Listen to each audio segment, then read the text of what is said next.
दर्शकवृन्द नमस्कार। स्थानीय तहको निर्वाचन विशेष कार्यक्रम गाउँका सिंहदरबारमा स्वागत छ। म पुष्पा केसी। स्थानीय तहको निर्वाचन सकिएपछि मतगणना हुने क्रम जारी छ। अहिलेसम्म प्राप्त मत परिणाम अनुसार नेपाली कांग्रेस पहिलो दल बनेको छ स्थानीय तहमा। यसैगरी नेकपा एमाले दोस्रो ठूलो दल बनेको छ भने नेकपा माओवादी केन्द्र तेस्रो दल बनेको छ। तर काठमाडौँ लगायत केही प्रमुख शहरहरूमा स्वतन्त्र उम्मेद्वारप्रति नागरिकको बलियो रुझान देखिएको छ। जहाँ राजनीतिक दलहरूको बलियो पकड छ, यसले के संकेत गर्छ? यिनै विषयमा केन्द्रित भएर आज हामी कुराकानी गर्दैछौँ। हामीसँग कुराकानीका लागि हुनुहुन्छ राजनीतिक विश्लेषक मुमाराम खनाल। स्वागत छ यहाँलाई कार्यक्रममा। सन्चै हुनुहुन्छ? सन्चै। यो काठमाडौँले निर्वाचनलाई लिएर विभिन्न प्रयोग गरिरहन्छ भनिन्छ होइन? अहिले त काठमाडौँमा मात्रै होइन, केही देशका प्रमुख शहर त्यसै गरी केही स्थानीय पालिकाहरूमा पनि त्यो प्रयोग देखियो। यसलाई कसरी लिने? यसलाई यो परिवर्तनले के देखाउँछ? प्रयोगकै रूपमा बुझ्ने कि यसलाई कसरी बुझ्न सकिन्छ? प्रयोग पनि हो। प्रयोगको साथसाथै के हो भने राजनीतिमा चाहिँ तीव्र रूपमा एउटा असन्तोष चाहिँ 2-3 कोणबाट चाहिँ देखिन्छ केही वर्षदेखि। त्यो एउटा चाहिँ राजनीतिक दलको चाहिँ मुख्य नेतृत्वसँगको असन्तुष्टि। त्यो असन्तुष्टि चाहिँ राजनीतिक कार्यक्रममा मात्रै छैन, त्यो एउटा चाहिँ ठुलो असन्तुष्टि चाहिँ डेलिभरीमा छ। त्यसपछिको असन्तुष्टि त्यसको संरचनामा छ। जस्तै युवाहरू भनौँ न, युवाहरूले चाहिँ हामीलाई पर्याप्त मात्रामा राजनीतिक नेतृत्वले स्पेस दिएन भन्ने छ। र अर्को कुरा, त्यो स्पेस नदिएको मात्रै होइन, अहिलेको चाहिँ दलीय नेतृत्व, खास गरेर दलीय भन्नाले अहिले जुन राष्ट्रिय पार्टीहरू भएका छन्, ती राष्ट्रिय पार्टीहरूको नेतृत्वको भाषा अनि नेतृत्वको शैली चाहिँ युवाहरूसँग चाहिँ जोडिनका लागि त्यो उसँग त्यो भाषा पनि छैन कि अहिलेको युवाहरूले चाहेको त्यो भाषा पनि छैन, राजनीति पनि छैन र राजनीतिक कार्यक्रम पनि छैन। अनि उसले के ठान्न थाल्यो भने एउटा त हाम्रो चाहिँ युवाहरूको चाहिँ ठुलो सङ्ख्या छ अहिले हाम्रो जनसङ्ख्यामा होइन, जो एक्टिभ चाहिँ पपुलेसन हो त्यो चाहिँ अहिले पनि 36 लाख मतदाता त तपाईँ चाहिँ 18 वर्षदेखि 22 वर्ष उमेर समूहका थपिएका छन् होइन। यसको सन्देश के हो त भन्दाखेरि त अहिलेका राजनीतिक दलहरूले युवाहरूको चाहिँ अनुहारलाई राजनीतिमा सकेसम्म चाहिँ चाँडो त्यसलाई एउटा निर्णायक ठाउँमा ल्याउनु पर्ने थियो। तर त्यो उनीहरूको त्यो दलीय संरचना कस्तो छ भने एउटा युवा आज राजनीतिमा प्रवेश गर्यो भने त्यो मुख्य नेतृत्वमा पुग्न बुढै हुनुपर्छ कि होइन। त्यो संरचनादेखि उसलाई चाहिँ विरक्ति छ र यो अभिव्यक्ति अहिलेदेखि होइन, तर यो संविधान नबन्दासम्म यो चाहिँ जुन राजनीतिक उपापोह थियो संविधान निर्माणको, त्यो अवधिसम्म चाहिँ धैर्य गरेर बस्यो। किनकि यिनीहरूले कस्तो संविधान बनाउँछन् भनेर संविधान सभाका चाहिँ जुन मेम्बरहरू थिए, सभासदहरू थिए, उनीहरूले बनाउने संविधानप्रति यसले चाहिँ चनाखो भएर हेरेको थियो। तर त्यो संविधान बनिसकेपछि राजनीतिक दलहरूको चरित्रमा, उनीहरूको चाहिँ प्रवृत्तिमा खासै परिवर्तन आएन। अझ बढी के भयो भने हामीले संविधान बनायौँ, अब संविधान बनाएपछि राज्य दोहनको उत्तराधिकारी पनि हामी नै हो भन्ने दाबी गर्न थाले। अनि त्योदेखि झन् युवाहरूमा एक खालको आक्रोश प्रतिक्रियाहरू आए होइन। अब त्यो प्रतिक्रिया मात्रै गरेर त भएन, प्रतिक्रिया त काफी मात्रामा गर्यो।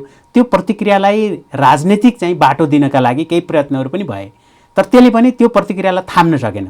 किनकि त्यो संरचना नै यति सानो भयो कि युवाहरूको सङ्ख्या बाहिर चाहिँ ठुलो छ होइन, अथवा चाहिँ वर्षाको पानी चाहिँ एकदमै चाहिँ बर्सिराखेको छ, तर तपाईँले त्यो जम्मा गर्ने भाँडो चाहिँ तपाईँ एउटा सानो कचौरा लिएर आँगनमा उभिनु भएको छ होइन।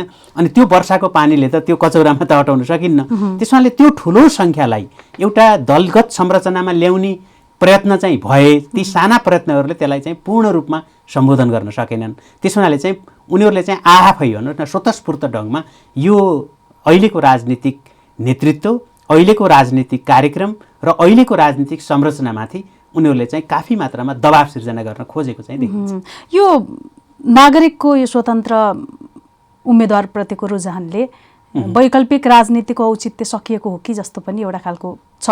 त्यसलाई कसरी हेर्ने? यसलाई होइन, वैकल्पिक राजनीतिको अस्तित्व सकिएको होइन, अथवा यिनीहरू काम लागेन। वैकल्पिक भन्दा पनि नेपालमा चाहिँ एउटा संस्थागत शक्ति खोजेको छ। कस्तो तपाईँले भन्नु? त्यो संस्थागत शक्ति भनेको जस्तै अहिले पनि बालेन्द्र शाह उम्मेदवार हुँदा राष्ट्रिय झन्डा ओढ्ने, अरू चाहिँ उम्मेदवारले पनि राष्ट्रिय झन्डा ओढ्ने, यद्यपि त्यो राष्ट्रिय झन्डा ओढ्दाखेरि जुन एउटा भावनात्मक कुरा हुन्छ नि, यो राष्ट्र मेरो हो भन्ने होइन, त्यो भावना निर्वाचनमा प्रयोग गर्ने नगर्ने भन्ने आफ्नै प्रश्न होला। तर त्यो संस्थागत शक्ति खोजेको एउटा चाहिँ बिम्ब हो क्या त्यो। किनकि हाम्रो नेपालको झन्डा दलीय झन्डाहरू चाहिँ पर्याप्त मात्रामा चाहिँ ओढिए होइन। नेपाली कङ्ग्रेसले पनि राज्य सत्तामा गएर नेतृत्व गर्ने मौका पायो, नेकपा एमाले पनि त्यो मौका पायो, नेकपा माओवादीले पनि मौका पायो। र नेपालको पहिलो दोस्रो तेस्रो पार्टीहरू हुने होइन र नेपालको 80% यसभन्दा 74 सालको निर्वाचनलाई हेर्नुभयो भने सङ्घीय प्रादेशिक र स्थानीय तहको निर्वाचनमा 80% मत यिनै तीनटा दलले पाएका छन् होइन। अरू चाहिँ 10% मत चाहिँ मधेसका चाहिँ पार्टीहरूले पाएका छन्, दुईटा पार्टीले। त्यसबाहेक 10% मत बल्ल अरू सबै त्यो स्वतन्त्रतादेखि लिएर साना पार्टीहरूदेखि लिएर राप्रपादेखि लिएर विवेकशील साझासम्मका पार्टीहरूले पाएका थिए होइन त्यति बेला, नयाँ शक्तिदेखि लिएर। भन्दाखेरि त यति ठुलो जनमतको प्रतिनिधित्व गर्ने पार्टीहरू, ती पार्टीहरूले चाहिँ ठिक ढङ्गको चाहिँ नेतृत्व नगर्दाखेरि उनीहरूले संस्थापक शक्ति भएर मुलुकलाई परिवर्तन गर्ने भन्दा पनि एउटा विद्रोही भएर होइन म अझै पनि क्रान्ति बाँकी छ, अझै कसलाई चाहिँ रिप्लेस गर्ने हो त भन्दा यी दलहरूको जुन चाहिँ त्यो संस्थापक शक्ति भएर सम्पूर्ण नेपालीलाई समेट्ने जुन एउटा कार्यक्रम चाहिन्छ त्यो भएन। माओवादीले सधैँ चाहिँ अझै प्रतिक्रियावादी शक्ति हाबी छन् भन्छ, एमाले पनि अझै प्रतिक्रियावादी। को हो त प्रतिक्रियावादी भन्दा आफै सत्तामा छ, आफै चाहिँ पुलिसको नेतृत्व गरेका छ, आफै कर्मचारीको नेतृत्व गरेका छ, आफै अदालतको नेतृत्व गरेका छ, आफै सेनाको नेतृत्व गरेका छ। अनि अब राजा पनि नहुँदा त ल राजा हुँदा त सबैले अझै राजा चाहिँ हाम्रो प्रधान शत्रु हो भनेर भन्दाखेरि मान्छेहरूले पत्याउँथ्यो होइन। अब त कसले पत्याउने, अब यिनै दल नै हुन् जे हुन् भन्दाखेरि यिनीहरूले त्यो संस्थापक शक्ति बन्न नसकेका कारणले अझ त्यो वैकल्पिक भनेको त एउटा जगेडा शक्ति जस्तो हुन्छ होइन। नेपालमा त त्योभन्दा धेरै माथिल्लो कुरा के हो भन्नुहुन्छ भने नेपालको चाहिँ संस्थापक शक्ति नै भएन। त्यसैले अहिले यो राष्ट्रिय झन्डा उड्ने दलीय नेतृत्वभन्दा माथि भन्दाखेरि एउटा बिम्ब त्यसले के समात्न खोजेको छ भने त्यसले वैकल्पिक होइन, त्यसले एउटा संस्थागत शक्ति चाहिँ खोजिरहेछ। यो संस्थागत शक्तिको निर्माण गर्दै गर्दाखेरि पनि त कुनै न कुनै एउटा खालको संरचना त चाहिन्छ। दलगत जस्तो अहिले हामी दलगत रूपमा हेर्छौँ, त्यस्तो खालको दलगत संरचनाको कुरा गर्नुभयो कि यहाँले? कस्तो खालको संरचना? दलगत संरचना के हुन्छ भन्दाखेरि तपाईँले दल कसरी बनाउनुहुन्छ त्यसका आधारमा। जस्तै मलाई एउटा पार्टी चाहियो, मसँग एउटा पार्टी छैन, अब मलाई एउटा पार्टी चाहियो भने मैले चाहिँ केही आफूले चिनेका मान्छे लिएर पार्टी बनाएँ भने बनाएर अब मैले नै गर्छु यो देश दुनियाँको चाहिँ परिवर्तन भन्दाखेरि मान्छेले पत्याउँदैन। त्यसका लागि केही आवश्यक चाहिँ कोर्स चाहिन्छ होइन। जस्तै भने एउटा बच्चा जन्मिनको लागि त सबभन्दा पहिले बिए हुनु पर्यो, बिए भएको 9 महिना बित्नु पर्यो होइन। अब बिए नै भएको छैन 8-9 वर्षको चाहिँ बच्चाले मैले चाहिँ अब 1 महिनापछि सन्तान उत्पादन गर्छु भनेर हुँदैन होइन। त्यो के भने एउटा नेचुरल प्रोसेस हुन्छ कि एउटा प्राकृतिक प्रक्रिया चाहियो नि त। अहिले भएका अधिकांश दलहरूको के हो भन्दाखेरि त्यो उनीहरूले अप्राकृतिक तरिकाले बच्चा जन्माए जस्तै उनीहरूले अप्राकृतिक तरिकाले अपरिपक्व तरिकाले आफूलाई नेता घोषणा गरेर पार्टी बनाउनाले त्यसले चाहिँ आम चाहिँ एउटा संस्थापक शक्तिको खोजी गर्ने अथवा त्यसलाई कसैले वैकल्पिक पनि भन्न सक्ला, त्यो शक्तिको चाहिँ खोजी गर्ने जुन चाहिँ एउटा अभियान हो, त्यो बृहत्तर एउटा प्रयत्न हो, त्यसलाई चाहिँ न्याय गरेन। किनकि हरेक नागरिकले हरेक चाहिँ एउटा चाहिँ अहिलेका राजनीतिक दलहरूबाट भएन भनेर असन्तुष्ट राख्ने हरेक जमातले त्योसँग जोडिनका लागि केही न केही कमन एउटा चाहिँ अवयव चाहिन्छ के। त्यो अवयव नबनाइकन मैले मेरा लागि जोडिनुहोस् भनेर त जोडिँदैन नि कोही पनि। त्यसैले अपनत्व स्वीकार गर्नका लागि होइन यो चाहिँ साँच्चै नै एउटा वैकल्पिक अभियान हो, साँच्चै नै एउटा संस्थापक शक्ति बनाउने अभियान हो भनेर जोडिनका लागि त्यो एउटा ठुलो प्रयत्न चाहिन्छ। त्यो प्रयत्न चाहिँ केही सानातिना भए, तर ती कस्ता भए भन्नुहुन्छ भने त्यही अघि मैले भने जस्तै अप्राकृतिक ढङ्गले होइन एउटा चाहिँ आम मान्छेको चाहिँ त्यो भावनालाई प्रतिनिधित्व गर्नुभन्दा पनि एउटा चाहिँ भावावेशबाट होइन त्यहाँ चाहिँ पवित्र उद्देश्य होला त्यो मान्छेमा, तर त्यो पवित्र उद्देश्य छ भन्दैमा कसैले पताउँदैन, मैले दाबी गर्दैमा त पताउँदैन होइन। त्यो दाबी गर्नका लागि पर्याप्त आधारहरू चाहिन्छ। किनकि यो फेरि यो सोसियल इन्जिनियरिङ भन्छ नि, राजनीतिक पार्टी अथवा चाहिँ तपाईँ कुनै चाहिँ संस्था बनाउनुहुन्छ, यो त कुनै म्याथमेटिकल त्यो कुनै एउटा घर बनाए जस्तो हो, यति इँटा चाहिन्छ, यति सिमेन्ट चाहिन्छ, यति चाहिन्छ भनेर ठ्याक्कै चाहिँ त्यो क्यालकुलेटिभ त हुँदैन हेर्नुहोस् होइन। यसमा त हरेक मान्छेका भावनालाई जोड्नुपर्छ, हरेक मान्छेका विश्वासलाई जोड्नुपर्छ र हरेक मान्छेका क्षमतालाई जोड्नुपर्छ र त्यो डेमोक्रेटिक प्रोसेसबाट जोड्नुपर्छ। त्यो चाहिँ कुनै अटोक्रेटिक प्रोसेसबाट त्यो चाहिँ जोडिँदैन। अब किनकि हामीले नेपालमा चाहिँ धेरै प्रयत्नहरू के हुन्छन् भने हाम्रो डेमोक्रेटिक स्पेसलाई अझ खुम्च्याउने चाहिँ विकल्प चाहिँ हुँदैन क्या। अब त्यसलाई फराकिलो पार्ने होइन, त्यसलाई अझ उन्नत बनाउने र त्यसलाई चाहिँ अझै बढी चाहिँ उत्तरदायी बनाउने चाहिँ कुरामा चाहिँ एउटा वैकल्पिक शक्ति तयार हुनसक्छ। किनकि अहिलेको डेमोक्रेटिक स्पेस एकदमै साँघुरो भयो, नेताहरूले डेमोक्रेटिक राइटलाई चाहिँ सङ्कुचनमा ल्याए भन्ने असन्तुष्ट पो हो त होइन।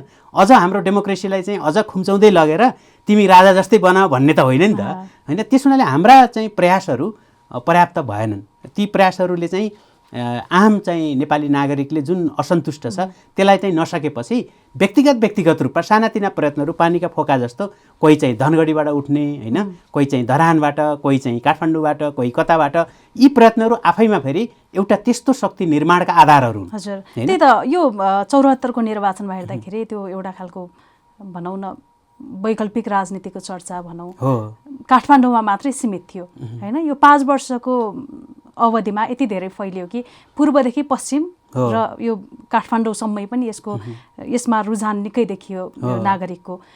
यो कसरी यो यति छिटो यो प्रभाव हुनुको पछाडि के कारण देख्नुहुन्छ? यो 5 वर्षमा पूर्वदेखि पश्चिम धरान यहाँले जोड्नु भयो होइन, धरानकै कुरा गरौँ, जनकपुरमा बागी उम्मेदवारकै अग्रता छ होइन, यसै गरी बर्दिवासमा छ, काठमाडौँमै काठमाडौँ भयो, यता फेरि पश्चिमतर्फ लाग्यो होइन धनगढीमा। यसको कारण यति छिटो प्रभाव यो अलि छिटो नै देखियो यो। अब यसलाई चाहिँ छिटो भन्दा पनि के भने यो 5 वर्षको तपाईँले हेर्नुभयो भने राजनीतिक दलहरूले आफूलाई दाबी गरेको के थियो भन्दाखेरि हामीले चाहिँ बहुमत पायौँ भने हामीले यो मुलुकलाई चाहिँ स्वर्ग बनाउँछौँ भन्ने थियो होइन। अत्यधिक बहुमत दियो, जबकि हामीले यो व्यवस्थाको हाम्रो निर्वाचन प्रणालीको आधारमा हामीले के आकलन गरेका थियौँ भने हाम्रो एउटा पोलिटिकल डोमेनभित्र के बहस थियो भन्दाखेरि कुनै पनि चाहिँ दलको एक्लै चाहिँ सरकार बनाउन सक्दैन र ह्याङ पार्लियामेन्ट हुन्छ भनिन्थ्यो होइन। तर त्यस्तो त भएन।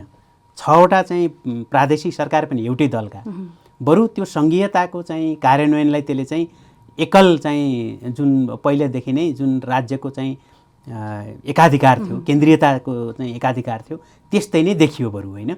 त्यसले चाहिँ के देखायो त भन्दाखेरि त्यो पार्टी चाहिँ ठुलो भइसकेपछि नेकपा ठुलो भयो, नेकपाले चाहिँ 2/3 बहुमत प्राप्त गर्यो, त्यसपछि जनतामा चाहिँ एउटा काफी मात्रामा आशा जगाउन सफल पनि भएको थियो नेकपा त्यति बेला होइन। अब हामीले चाहिँ अब देशमा रेल चलाउनेदेखि लिएर पानी जहाजदेखि चलाउनेदेखि लिएर ती आफैमा खराब बिम्ब त होइन नि, मुलुकमा रेल चल्न नसक्ने भन्ने पनि होइन होइन, त्यो चल्न सक्छ। तर ती सबै कुराहरू चाहिँ हाम्रो नेतृत्वको प्रवृत्ति र हाम्रो पार्टीको संरचनाको अनुसार चाहिँ होइन रहेछन्। किनकि पार्टी जति ठुलो भयो समस्या समाधान गर्नुपर्ने हो, तर पार्टी ठुलो भएन कि उनीहरूले समस्या ठुलो बनाए। पार्टी ठुलो भयो त्यो आफैमा ठिकै थियो होइन, तर पार्टी ठुलो बनाउन बित्तिकै त भ्रष्टाचार ठुलो, पार्टी ठुलो बनाउन बित्तिकै नेताहरूको अहङ्कार ठुलो, पार्टी ठुलो बनाउन बित्तिकै समस्या ठुलो, र उनीहरूकै बाँडफाँडमा चाहिँ कुराकानीहरू मिलेन भन्दाखेरि त नेपालमा चाहिँ पार्टीहरू बरु चाहिँ ठिक्कका ठिक हुँदो रहेछन्। धेरै ठुलो भयो भने पार्टी ठुला हुँदा रहन्छन् कि समस्या ठुलो बनाउँदा रहेछन् होइन। पार्टी ठुलो भएको जस्तो देख्छौँ हामीले हेर्दा त, तर पार्टी ठुलो भन्दा पनि समस्या ठुलो, पार्टी ठुलो भन्दा पनि भ्रष्टाचार ठुलो, पार्टी ठुलो भन्दा पनि व्यतिथि ठुलो, पार्टी ठुलो भन्दा पनि अहङ्कार ठुलो। यी सबै कुराहरूले के सङ्केत गरे त भन्दाखेरि नेपालको चाहिँ पार्टीहरूको चाहिँ संरचना ठुलो बनायो भने झन् समस्या परिने रहेछ। र त्यसले गर्दा यो प्रक्रियालाई हिजो पनि त्यो विभिन्न चाहिँ हिजो नयाँ शक्ति अथवा विवेकशील अथवा साझा आदि इत्यादि नामबाट जुन चाहिँ एउटा सङ्गठित प्रयत्न सुरु भयो नि, त्यो सङ्गठित प्रयत्न पनि यो 5 वर्षको दौरानमा ती सबै विघटन भए होइन। एक प्रकारले विघटन भए, त्यो विवेकशील विघटन भयो, त्यस्तै चाहिँ त्यो साझा पनि त्यो विघटनकै, त्यो विवेकशील साझा भने पनि त्यो पनि एउटा विघटनकै सगारमा छ। त्यो राजनीतिक रूपमा विघटन भयो, यद्यपि त्यो साङ्गठनिक रूपमा अझै पनि छ, र नयाँ शक्ति विघटन भएर अर्को उसमा चाहिँ विलय भयो होइन। यी परिघटनाहरूले के गरे त भन्दाखेरि यी साना प्रयत्नहरू पनि आफैमा चाहिँ यिनीहरू पर्याप्त छैनन् होइन। त्यसबाट भन्दा बरु चाहिँ स्वतन्त्र रूपमा चाहिँ यो म उठेँ भने बढी काम गर्न सक्छु होला भन्ने चाहिँ, किनभने खुम्चिँदै गएको संरचनामा भन्दा तपाईँ एक्लै फैलिनु फाइदाकर हुन्छ कि कहिलेकाहीँ। अनि एक्लै फैलिने जुन फैसला गरे, जस्तै गोपी हमालजी त विवेकशील साझामा हुनुहुन्थ्यो, उहाँ त्यो पार्टीबाट उठ्नुभएको भए उहाँले चाहिँ 1000 मत ल्याउने, तर एक्लै उठ्दाखेरि उहाँले जित्ने, यो कसरी भयो त होइन। अहिले भन्नुहोस् न, समीक्षाजी हिजो समीक्षाजी चाहिँ राम्रो क्यान्डिडेट हुनुहुन्थ्यो, उहाँले किन मत प्राप्त गर्न सक्नु भएन त भन्दा त्यो सङ्कुचन भएको संरचनाबाट उहाँ बरु एक्लै चाहिँ उठ्दाखेरि धेरै मत पाउनुहुन्थ्यो होइन। त्यो सङ्कुचित संरचनाले के गरिदियो त भन्दा त्यो झन् कम गरिदियो। यसको मतलब के हो भने अब जुन यो इन्डिभिजुअल लेभलमा जुन प्रयत्नहरू भएको छ, अब यो प्रयत्नलाई सङ्गठित स्वरूप दिने कसरी हो भन्नेमा बहस चलाउनुपर्छ। त्यो सङ्गठित स्वरूप चाहिँ फेरि हिजो जस्तैका तरिकाले हुँदैन होइन। अब बृहत्तर यो राजनीतिक परिवेशले उत्पादन गरेको यो निष्कर्षलाई अब कसैले न कसैले भनौँ न त्यो खालको उदात्तता, त्यो खालको क्षमता भएकोले चाहिँ यसलाई सङ्गठित स्वरूप दिन सक्छ।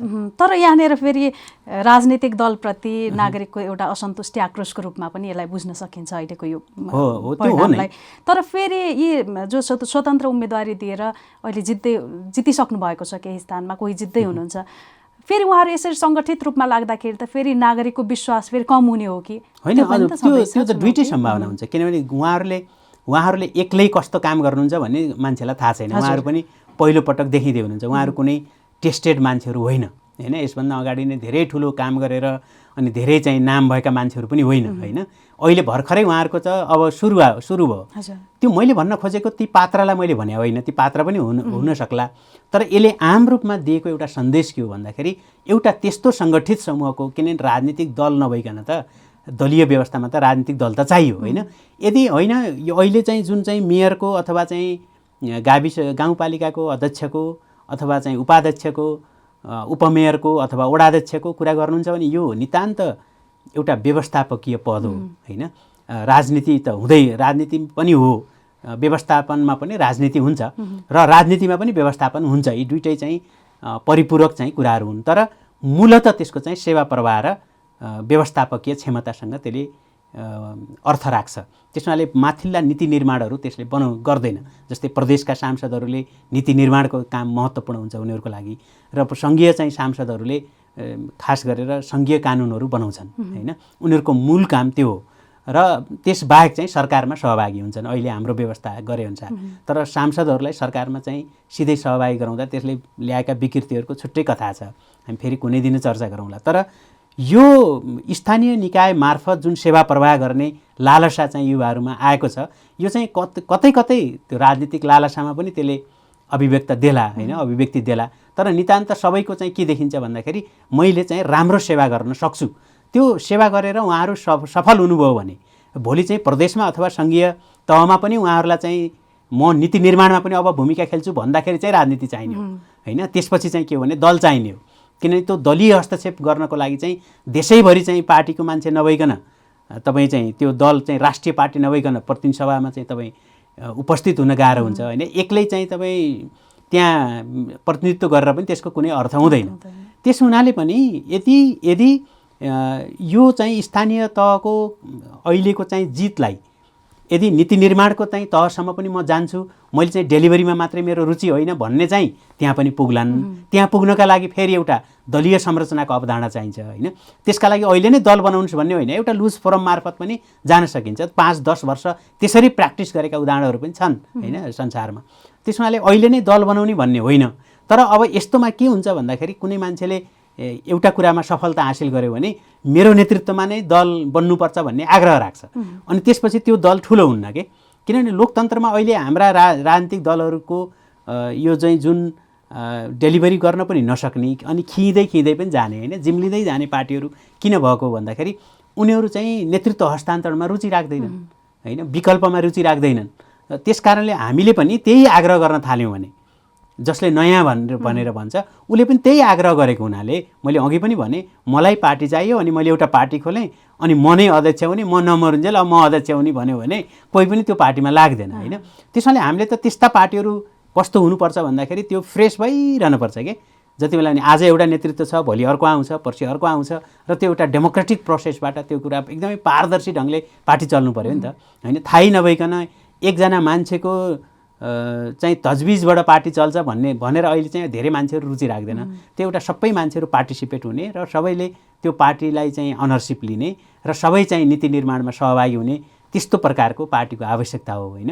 त्यो पार्टी बन्ला अब, किनकि या त यिनै पार्टीहरू भित्रबाट चाहिँ त्यो काफी मात्रामा त्यहाँ सङ्घर्ष गरेर अर्को पुस्ताले नेतृत्व लिएर होइन, अनि त्यसलाई चाहिँ त्यही ढङ्गको चाहिँ पार्टी निर्माण गर्नु पर्यो। फेरि यो डेमोक्रेटिक प्रोसेस भनेको कस्तो हुन्छ भने यो चाहिँ आफैले रेगुलेट गर्नुपर्छ कि, आफैलाई रेगुलेट गर्नुपर्छ। जस्तै एउटा स्वचालित ढङ्गले त्यो पार्टी चल्नुपर्ने, त्यो स्वचालित ढङ्गले नचलेपछि के हुन्छ भने एउटा नेताले एउटा कुरा बिगारिदिन्छ कि।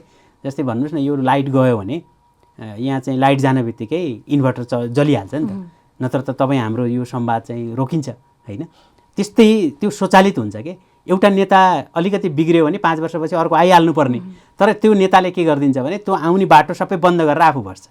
अनि त्यसपछि के हुन्छ भने लामो समयसम्म त्यो स्वचालित ढङ्गले चल्नुपर्ने डेमोक्रेसी भने होइन, यसको व्यवस्था नै यसरी गरिया हुन्छ कि सेल्फ रेगुलेटिङ सिस्टम भन्छ यसलाई होइन। अब सेल्फ रेगुलेट नभएपछि त अब रेगुलेट हुने ठाउँमा चाहिँ केही लिएर होइन साइलेन्सरमा चाहिँ गाजर कोचिदिएपछि अनि स्टार्ट हुन मोटरसाइकल, त्यस्तै हो यो। यहाँनिर जहाँ स्वतन्त्रले जितिराखेका छन् त्यहाँ नागरिकको अपेक्षा पनि धेरै छ होइन, के गर्लान् कसो गर्लान् भन्ने एउटा खालको अपेक्षा ठुलो छ। तर हाम्रा राज्यका अन्य संरचनागत संस्थाहरू हेर्ने हो भने निकै कमजोर छन्। यो अवस्थामा कति अपेक्षा राख्न सकिन्छ स्वतन्त्र उम्मेदवारहरूसँग जसले जितिराख्नु भएको छ? फेरि यसले गर्दाखेरि नागरिकहरूमा एउटा खालको फेरि वितृष्णा पैदा हुने हो कि भन्ने पनि डर उत्तिकै छ। हो, अब महानगरमा जस्तै भन्नुहोस् अहिले चाहिँ स्थानीय तहका जुन अधिकारहरू छन्, एकल अधिकारहरू त उनीहरूले प्रयोग गर्न सक्छन् होइन। त्यो स्वतन्त्र उम्मेदवारलाई एउटा चाहिँ चुनौती के हुन्छ भने उनीहरू चाहिँ हाम्रो जुन चाहिँ राजनीतिक वातावरण हुन्छ त्यहाँ पोलिटिकल इकोलोजी भन्छ नि, त्यसमा चाहिँ काङ्ग्रेसका मान्छेहरू हुन्छन्, त्यसमा एमालेका मान्छेहरू हुन्छन्, त्यसमा चाहिँ अरू पार्टीका मान्छेहरू हुन्छन्, त्योसँग चाहिँ कसलाई कुन दूरीमा राखेर काम गर्ने भन्ने कुरा त्यो एउटा राजनीतिक चेत चाहिँ चाहिन्छ होइन।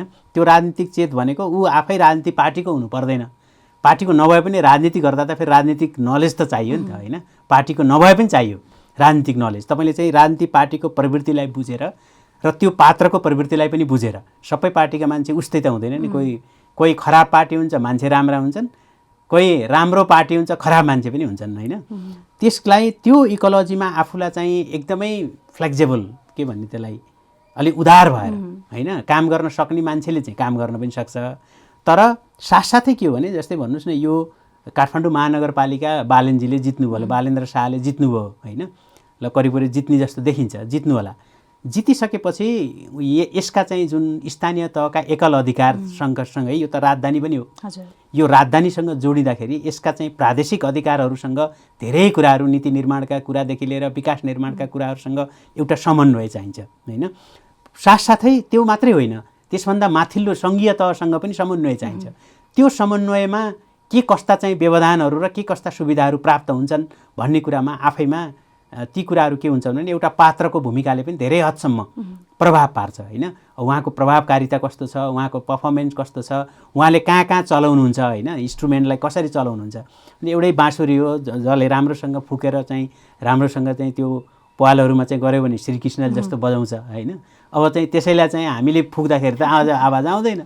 त्यस्तै नै हाम्रो यी इन्स्ट्रुमेन्टहरूको चाहिँ सीमालाई बुझेर होइन, यसलाई चाहिँ कयौँ मान्छेहरूले चाहिँ एउटा सामान्य गिलास र थालबाट पनि धुन निकाल्छन्, जो चाहिँ सङ्गीत प्रेमी छन्, सङ्गीतप्रतिको लगाव छ, उनीहरूले त्यो धुन निकाले जस्तै अब अहिले हाम्रो चाहिँ अब यो के भने हावा कम गर्ने हार्मोनियम होला, अथवा चाहिँ बाँसुरीमा चाहिँ 6वटा पाल हुनेमा चाहिँ 8वटा पाल होला होइन, अथवा कतैबाट चाहिँ हावा खुस्किने चाहिँ होला। अब यस्तो खालको चाहिँ इन्स्टिट्युसनको चाहिँ अभावमा पनि केही कुराहरू गर्न सकिन्छ, अथवा त्यो इन्स्टिट्युसनलाई पनि ठिकठाक बनाउनका लागि उहाँले राम्रो समन्वय गर्न सक्नुभयो, हरेक पार्टीहरूसँगको त्यो समन्वयात्मक सम्बन्ध राख्न सक्नुभयो। संरचनाको कुरा गरेको जस्तो ब्युरोक्रेसी लगायत केही संरचना त जोडिन्छन् नि, जो चाहिँ कमजोरै छन् हाम्रो त्यो संरचनाहरू। हाम्रो संरचनाको हिसाबले त के छ भन्नुहुन्छ नि, हाम्रो संरचनाले हाम्रो बजेटै भनौँ न होइन, अहिले अब करिब यो महानगरको चाहिँ जुन बजेट छ, अब त्यो बजेटलाई खर्च गर्नका लागि होइन हाम्रो संरचना चाहिँ कमजोर छ, त्यो चाहिँ हुँदै हो। हाम्रो खर्चै हुन्न अहिले त चालु पुँजी चाहिँ 30% पुर्याउन मुस्किल छ होइन। र त्यसै हुनाले यो बर्खा अब चाहिँ असार मसानसम्म भरमार त्यो बजेट चाहिँ छर्ने चाहिँ चलन छ त्यो भ्रष्टाचारका लागि। त्यसैले हाम्रो संरचनाले चाहिँ राज्यको चाहिँ सङ्घीय तहको संरचना जस्तो त हुँदैन, स्थानीय तहको संरचनामा चाहिँ धेरै पैसा खर्च गर्न सकिन्छ।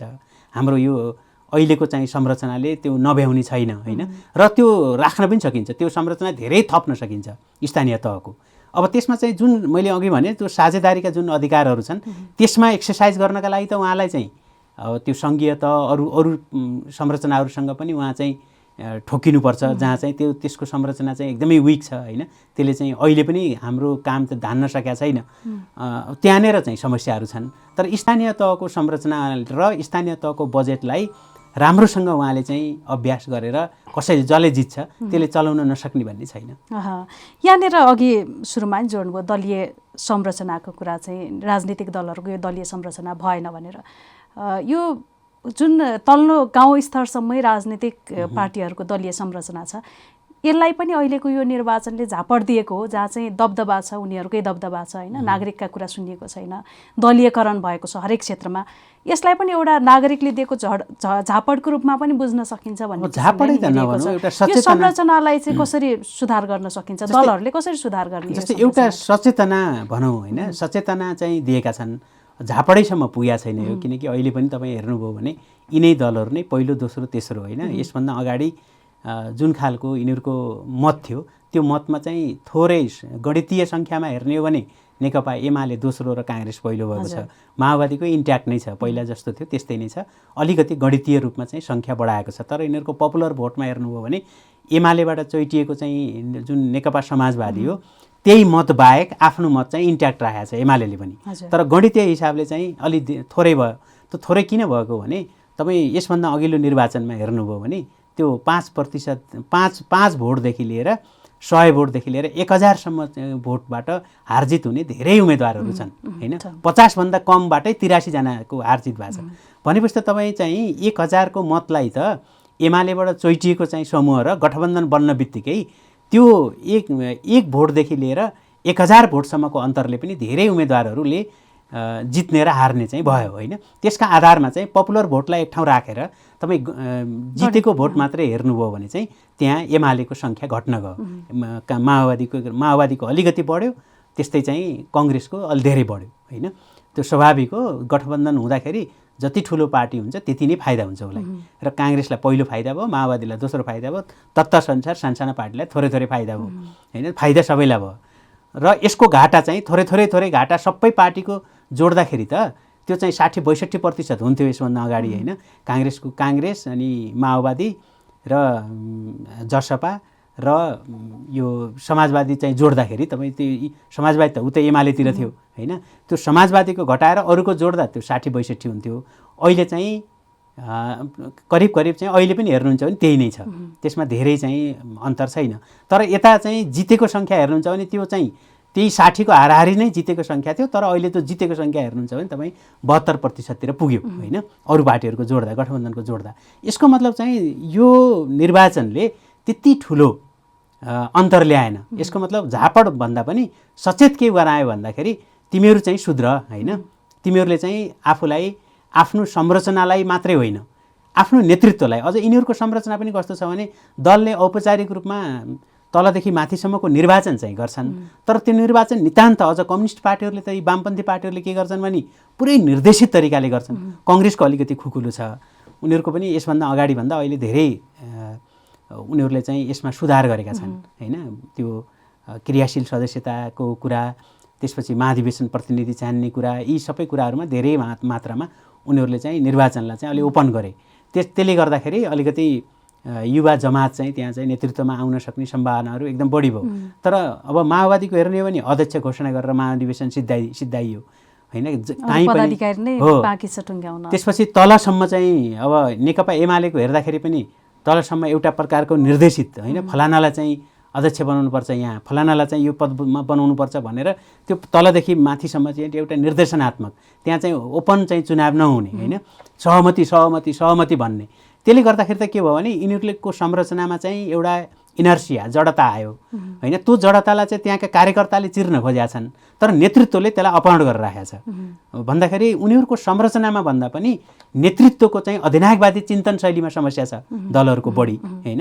उनीहरूको चाहिँ तलको चाहिँ मान्छेहरूले त निर्वाचन चाहेका छन् र प्रतिस्पर्धा पनि चाहेका छन्, तर त्यो प्रतिस्पर्धा गर्न दिइँदैन होइन। न त महाधिवेशनमा दिइयो, अझ माओवादीको हेर्ने भने त अघिल्लो दिनसम्म चाहिँ राष्ट्रिय सम्मेलन थियो, अर्को दिन महाधिवेशन भयो। महाधिवेशनबाट मलाई अध्यक्ष चुन भनेर दाहालले आफै प्रस्ताव गरे, अनि दाहाल चाहिँ अध्यक्ष चुनिएपछि महाधिवेशन सकियो होइन। अरू कुनै पदाधिकारी चुनिँदा पनि चुनिएन। अब 1 वर्ष हुन्छ केही पनि हुँदैन, हेर्नु अर्को निर्वाचनसम्म पनि हुँदैन भन्दाखेरि त यो एकल चाहिँ त्यो एकमनावादी र अधिनायकवादी त्यो शैलीले तपाईँको पार्टीको तलसम्म त असन्तुष्ट हुन्छ होइन। त्यो संरचना चाहिँ सुधार्नका लागि कार्यकर्ताहरूले होइन, माथिल्ला नेताहरूले चाहिँ त्यो प्रक्रियालाई नै अवरुद्ध गरेका छन् र त्यो डेमोक्रेटिक चाहिँ प्रोसेस नै अवरुद्ध छ। तर अहिले पनि जसरी स्वतन्त्रहरूप्रति नागरिकको रुझान देखियो त्यसमा त राजनीतिक दलले त्यति त्यस्तो खालको प्रतिक्रिया चाहिँ जनाएको पाइएको छैन अहिलेसम्म। होइन थ्रेट यसमा चाहिँ उनीहरूले अझै त्यो महसुस गर्न नसकेको कि हो? एकदमै होइन, त्यो उनीहरूलाई चाहिँ त्यो थ्रेट लागेकै छैन। हामीलाई चुनौती दिने तहसम्म यो छ भन्ने लागेको छैन। तर वास्तवमा चाहिँ यो यति त्यसलाई के भनौँ एकदमै गुणात्मक ढङ्गले होइन, यो चाहिँ हिजो 74 सालको चाहिँ देखि अहिलेसम्म तपाईँले जुन प्रश्न गर्नुभयो, यो 5 वर्षको दौरानमा यति धेरै स्वतन्त्र उठ्ने जुन चाहिँ एउटा लहर चल्यो, यसले त राजनीतिक चाहिँ भुइँ तहमा काफी मात्रामा समस्याहरू छन् र नेपालको राजनीतिले त्यो भुइँ तहको चाहिँ सूचनालाई अब एउटा चाहिँ सिद्धान्तको तहमा र एउटा संरचनाको तहमा उठाउने चाहिँ माग गरेछ भन्ने त त्यो प्रश्न देखियो होइन। त्यसमा अब पात्रहरू चाहिँ अब कसले सक्ला नसक्ला कहिलेकाहीँ सकिँदैन होइन, नसक्न सकिन्छ, तर त्यसको सन्देश त त्यो हो। अब त्यो सन्देशलाई चाहिँ राजनीतिक दलले किन थ्रेट महसुस गरेका छैनन् भने यस्ता प्रकारका प्रयत्नहरू जति भए ती फेल भएका कारणले।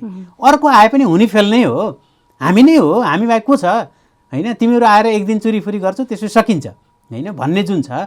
अब हो यसलाई बचाउनका लागि चाहिँ एउटा गहिरो शिक्षा चाहिँ अहिलेका स्वतन्त्र भएर जहाँ जहाँ मान्छेहरू छन् उनीहरूका आफ्ना चाहिँ दायित्वहरू भन्नुहोस् न, उहाँहरूको उत्तरदायित्व त जहाँबाट निर्वाचित भएका छन् ती मतदातालाई गरेको प्रतिबद्धता र उहाँहरूले चाहिँ आफूले गरेका प्रतिबद्धताहरूलाई चाहिँ पुरा गर्ने दायित्व त एक ठाउँ छँदैछ।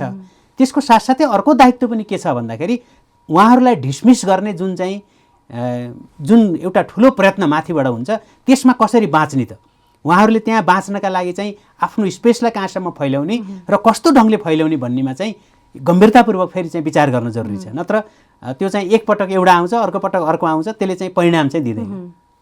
यसमा चाहिँ राजनीतिक दलहरूले अहिले जो स्वतन्त्र हुनुहुन्छ उहाँहरूबाट सिक्नुपर्ने चाहिँ के रहेछ खास? स्वतन्त्र भएको त अब स्वतन्त्रले कसरी त्यो स्पेस बनायो, किनकि उहाँहरूसँग त्यो आफ्नो साङ्गठनिक संरचना पनि थिएन होइन, व्यक्तिगत रूपमा त्यो प्रभाव पार्न सक्नु भनेको राजनीतिक दलका लागि चुनौतीपूर्ण नै हो। नितान्तै तपाईँले भनेको कुरा महत्त्वपूर्ण कुरा हो। त्यसमा चाहिँ सिक्न पर्ने कुरा के हो भने पहिलो कुरा त त्यो डेडिकेसन, जसलाई जुन प्यासन छ होइन, जसलाई चाहिँ एकदमै म चाहिँ स्थानीय तहको निर्वाचनमा गएर म चाहिँ जित्छु र मैले चाहिँ केही काम गर्छु भन्ने जुन चाहिँ रुचि छ जसलाई होइन, त्यो प्रति रुचि हुनु पर्यो नि पहिलो कुरा त। अब त्यो रुचि भिन्न भिन्न मान्छेको भिन्न भिन्न हुन्छ, रहर मात्रै भएर भएन, त्यो रुचि पनि हुनु पर्यो र त्यो रुचि छ भने त्यसलाई चाहिँ परिणामसम्म लिएर जानको लागि त्यो प्रयत्न पनि हुनु पर्यो होइन। त्यसका लागि उहाँहरूले के गर्नुभयो भन्ने कुरा त अहिले पारदर्शी रूपमा हामीसँग छैन होइन। उहाँहरूले गर्नुभयो होला, केही न केही त गर्नुभयो होला नि। जब म मेयरमा उठ्छु भन्ने कुरा एकाएक रहरले गरेका मान्छेहरू त हारे होइन, एक भोट पनि नल्याए पनि छन्, स्वतन्त्रबाट उठेर आफ्नो भोट पनि नआएर मेरो भोट कहाँ गयो भन्नेदेखि लिएर काठमाडौँ महानगरपालिकासम्म जित्ने पिक्चर हेर्नुभयो भने त त्यो त एकदमै फराकिलो चाहिँ त्यो बाटो छ नि त होइन। त्यसमा चाहिँ तपाईँले चाहिँ एउटा लहरमा त्यस्तो मान्छेलाई राखेर काठमाडौँको मेयरसम्मलाई चाहिँ ल्याउनु भयो भने त्यहाँ चाहिँ प्रयत्नहरू विभिन्न ढङ्गका छन् होइन। कसैले रहरले मात्रै उठेका छन्, कसैलाई चाहिँ अरूले भनेर उठेका छन्, कसैलाई भोट कटाउन पनि उठायो होलान्, तर कसैले जित्नेसम्म जाँदाखेरि त्यो त्यही ढङ्गको घनत्व आफ्नो चाहिँ मेहनतमा, आफ्नो प्यासनमा, आफ्नो चाहिँ ड्युटीमा, अनि चाहिँ एउटा स्ट्राटेजिक गोल पनि होला, एउटा रणनीतिक रूपमा म यहाँ पुग्छु होइन, भोलि म प्रधानमन्त्रीसम्म पुग्छु भन्ने पनि होला कसैलाई होइन। त्योसम्म चाहिँ सोच्नुभयो होला, कसैले मेयरपछि मेरो सकिन्छ भन्ने पनि होला, कसैलाई लागेको होला म मन्त्रीसम्म पुग्छु भन्ने होला। त्यो भिन्न भिन्नै मान्छेहरूका आफ्ना आफ्ना भिन्न भिन्नै तरिकाले चाहिँ त्यसलाई सोचेको होला र उहाँहरूका प्रयत्न पनि त्यसरी नै भयो होलान् होइन। तर कतिपय चाहिँ के व्यक्तित्वहरू चाहिँ जस्तै गोपाल हमालको व्यक्तित्व मलाई थाहा भयो हुनाले उहाँको व्यक्तित्व चाहिँ अलि ठुलो, आफ्नो चाहिँ क्षेत्रमा त्यो सफल व्यवसायी होइन, र त्यो त्यहाँ सुदूर पश्चिम सुन्दर सुदूरपश्चिम भनेर अभियानै चलाउनु भएको र त्यहाँको चाहिँ विकास निर्माणमा सबैमा प्रत्यक्ष चाहिँ उहाँको संलग्नता छ, सहयोग छ। अब त्यो एउटा खालको व्यक्तित्व हुन्छ होइन। त्यो व्यक्तित्वलाई चाहिँ चिनेको हुन्छ मान्छेले, हरेक मान्छेले चिनेको हुन्छ, त्यो पारदर्शी हुन्छ। अब अरू चाहिँ कयौँ मान्छेहरू चाहिँ अब मैले नचिनेको होला, अरूले चिन्नुभयो होला, तर अब कतिपय मान्छेहरू चाहिँ कहीँ नाम नसुनेका मान्छेहरू पनि हुनुहुन्छ जसले जित्दै हुनुहुन्छ होइन। तर उहाँहरूले अब कस्तो गरेर आउनुभयो, कस्तो खालको क्याम्पेनिङ चलाउनु भयो, त्यो क्याम्पेनले कसरी काम गर्यो भन्ने छुट्टा छुट्टै उम्मेदवारका छुट्टा छुट्टै अनुभवहरू होलान् र ती अनुभवहरू उहाँहरूले सेयर पनि गर्नु होला अब मेयर भइसकेपछि होइन। र उहाँको चाहिँ पर्फर्मेन्स हेरेर, उहाँको डेलिभरी हेरेर फेरि उहाँहरूको मूल्याङ्कन गर्ने क्रम पनि सुरु हुन्छ सँगसँगै। र त्यसबाट चाहिँ राजनीतिक दलहरूले अब उहाँहरूले राम्रो धेरै काम गर्नु भने यी झन् डराउँदै जाने हुन् होइन, डराउँछन्। अर्को पटक चाहिँ युवा उम्मेदवारलाई चाहिँ उम्मेदवार बोलाउनन् अथवा चाहिँ त्यो सक्षम छ यो उम्मेदवार भनेर उहाँहरूले प्रमाणित गर्ने खालको उम्मेदवार बोलाउलान्, त्यो त आफ्नै ठाउँमा होला। अब स्वतन्त्र भएकाले पनि धेरै गल्ती गऱ्यो भने देख्यौँ, हामीले त भन्थ्यौँ नि हाम्रो जतिले पनि गरेनन् भन्लान्, त्यो त आफ्नै ठाउँमा छँदैछ। यो महानगर यो काठमाडौँ लगायत महानगरमा एमालेको लगभग शून्य जस्तै देखियो उपस्थिति। अब जित्ने सम्भावना कमै देखिन्छ र केही उपमहानगरमा पनि कमजोर छ। यसले के सङ्केत गर्छ? यसले कति घाटा बनाउँछ एमालेका लागि? एकदमै महत्त्वपूर्ण प्रश्न हो यो, किनभने हामीले हाम्रो चाहिँ निर्वाचन क्षेत्रको निर्धारण गर्दाखेरि हामीले चाहिँ जनसङ्ख्याको आधारलाई चाहिँ 81% करिब जनसङ्ख्याको आधार छ र बाँकी चाहिँ एकदमै थोरै प्रतिशत मात्रै चाहिँ भूगोलको आधारमा छ। यसको मतलब के हो भन्दाखेरि हाम्रो जनसङ्ख्या चाहिँ महानगर र उपमहानगर अनि नगरमा केन्द्रित छ होइन। नगरमा अलि पातलो छ, गाविसमा के अरे गाउँपालिका तहमा असाध्यै पातलो छ, त्यसपछि नगरमा चाहिँ अलिकति चाहिँ घना छ, त्यसपछि उपमहानगर र महानगरमा चाहिँ पुरै जनसङ्ख्या केन्द्रित छ। यसको आधारमा हेर्दाखेरि एमालेले चाहिँ त्यो 81% को प्रतिनिधित्व गर्ने नगरपालिका र महानगरपालिका उपमहानगरपालिकामा एमालेको चाहिँ कमजोर देखिएको छ र अझ महानगरपालिका त पुरै चाहिँ 6वटै महानगरपालिकामा उसले चाहिँ पराजय भोग्ने चाहिँ निश्चितै जस्तो देखिएको छ। अब र उपमहानगरपालिकामा पनि उसको चाहिँ 2टा उपमहानगरपालिकामा बाहेक 11 मध्ये 2टामा बाहेक अरूमा चाहिँ विजय हासिल गर्ने देखिएको छैन। यसको मतलब के हो भन्दाखेरि एमाले चाहिँ एकातिर सङ्ख्याबाट हेर्दाखेरि तपाईँ चाहिँ एमालेको चाहिँ ठुलो पराजय जस्तो देखिँदैन, तर महानगरहरूमा उसको चाहिँ रिसोर्सेस माथि र एउटा महानगरबाट 6जनासम्म सांसद हुन्छन् होइन, 6जना 4जना 7जनासम्म सांसद छन् सङ्घीय तहका र त्यसबाहेक चाहिँ प्रादेशिक तहका त त्योभन्दा डबल छन्। भनेपछि भोलि हुने सङ्घीय र प्रादेशिक तहको चाहिँ निर्वाचनमा पनि यसले चाहिँ एमालेलाई चाहिँ ठुलो धक्का दिने सम्भावना छ यदि अहिले जस्तै गठबन्धन कायम रह्यो भने। र यसको मतलब के हो भने महानगरहरूको सचेत मतदातामा एमालेको चाहिँ हिजोको पोलिसी जुन चाहिँ ऊ चाहिँ ठुलो पार्टी भएर जे जस्ता क्रियाकलापहरू गर्यो र केही चाहिँ कदमहरू प्रतिगामी छन् भनेर एमालेलाई जुन आरोप लाग्ने गरेका थियो त्यसमा चाहिँ कैयौँ सत्यता भएको चाहिँ प्रमाणित केले हुन्छ भन्दाखेरि उपमहानगर र महानगरको चाहिँ सचेत मतदाताले एमालेलाई रुचाएको देखिँदैन। यसमा चाहिँ एमाले चाहिँ सतर्क हुन चाहिँ जरुरी यसमा छ। अरू दललाई केही छ सुझाव? होइन, अरू दलहरूको त त्यो गठबन्धनले चाहिँ वास्तवमा एउटा सुझाव चाहिँ के दिन सकिन्छ भने गठबन्धनको निकै आलोचना पनि भयो। जस्तै गठबन्धनलाई चाहिँ गणितीय रूपमा त अहिले फाइदा भयो, तर राजनीतिक रूपमा उनीहरूको पार्टीभित्र विध्वंस भएको छ। किनकि एमालेले चाहिँ के अरे एमालेबाट आएको नेकपा चाहिँ समाजवादी र माओवादीले चाहिँ काङ्ग्रेसलाई भोट हाल्नुपर्ने र काङ्ग्रेसले चाहिँ माओवादीलाई भोट हाल्नुपर्ने र चाहिँ समाजवादीलाई भोट हाल्नुपर्ने र कम्युनिस्टले काङ्ग्रेसलाई कम्युनिस्टलाई भोट हाल्दाखेरि त्यहाँभित्र चाहिँ जुन एउटा त्यो वैचारिक आस्थाबाट चाहिँ सङ्गठित भएको चाहिँ जनमानस छ त्यसमा चाहिँ काफी मात्रामा त्यो असन्तुष्टि पनि देखियो। त्यो असन्तुष्टि राजनीतिक रूपमा चाहिँ दीर्घकालीन रूपमा चाहिँ उनीहरूलाई बेफाइदा हुन्छ र त्यो चाहिँ बिस्तारै चाहिँ त्यो सङ्गठन कमजोर हुने, भित्रभित्र भुसको आगो जस्तो चाहिँ सल्किने होइन। नेता माथि मिल्छन्, तल चाहिँ हामीलाई चाहिँ आफ्नो आस्था आफ्नो कार्यक्रमभन्दा चाहिँ विपरीत चाहिँ सिद्धान्त बोकेका, विपरीत कार्यक्रममा भएका, हिजो द्वन्द्वमा एक आपसमा भिडेका शक्तिहरूलाई चाहिँ भोट हाल्न लाउँछन् भन्ने त्यो राजनीतिक रूपमा काफी मात्रामा उनीहरूलाई बेफाइदा भयो। हामी कार्यक्रमको अन्त्यतिर आइसकेका छौँ।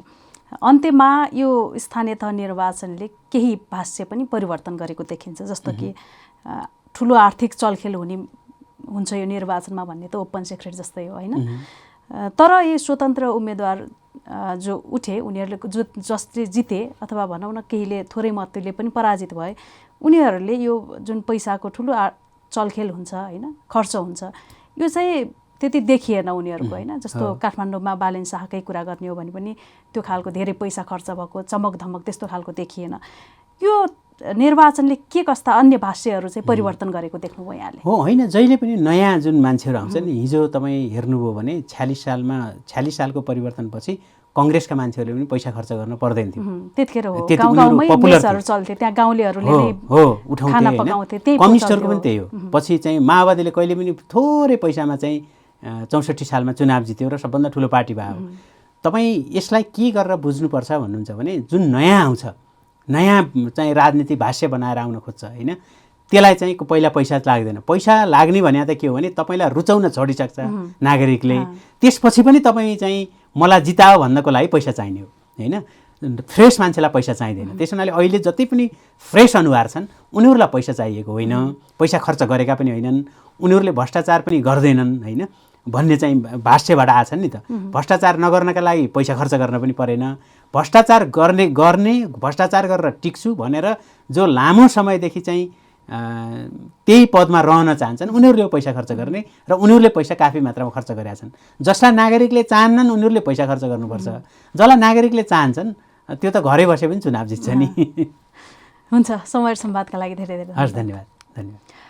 दर्शकवृन्द, स्थानीय तहको निर्वाचन विशेष कार्यक्रम गाउँका सिंहदरबारमा आज हामीसँग हुनुहुन्थ्यो राजनीतिक विश्लेषक मुमाराम खनाल। आजलाई यो कार्यक्रम यति नै। अर्को सामग्रीका साथ हामी उपस्थित हुने नै छौँ। नमस्कार।